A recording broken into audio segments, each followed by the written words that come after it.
अस्सलामुअलैकुम नाज़रीन, welcome to learning path. हम लोग आज शहादत इमाम हुसैन अलैहिस्सलाम पर बात करेंगे। कत्ले हुसैन असल में मर्गे यजीद है। कत्ले हुसैन असल में मर्गे यजीद है। इस्लाम ज़िंदा होता है हर करबला के बाद।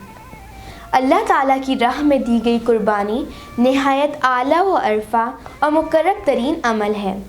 ये जिस कदर पुरखुलूस और कड़ी होगी, बारगाह इलाही में उसी कदर मकबूलियत का सबब बनेगी। अहले हक रोज़े अव्वल से ही रब की रज़ा के लिए कुर्बानियाँ देते चले आए हैं। किसी ने अपने वक्त को कुर्बान किया तो किसी ने अपना सारा माल व असबाब निसार कर दिया।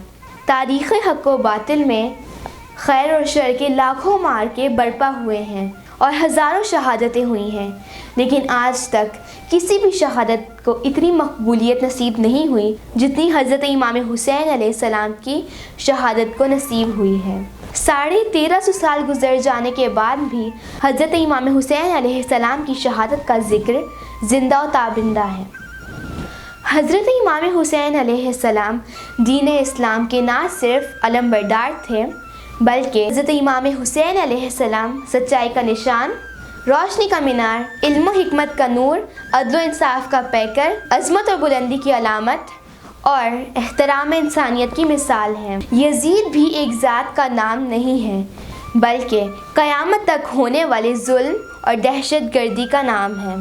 जुल्म व बर्बरियत, दहशत गर्दी, जहालत और नाइंसाफ़ी का नाम यजीद है। हुसैन का हौसला ना पूछो, हुसैन लुट कर भी सुरखरू है। वो देख फ़ौजों के दरमियाँ भी हुसैन तन्हा डटा हुआ है। ना पूछ मेरा हुसैन क्या है, ना पूछ मेरा हुसैन क्या है।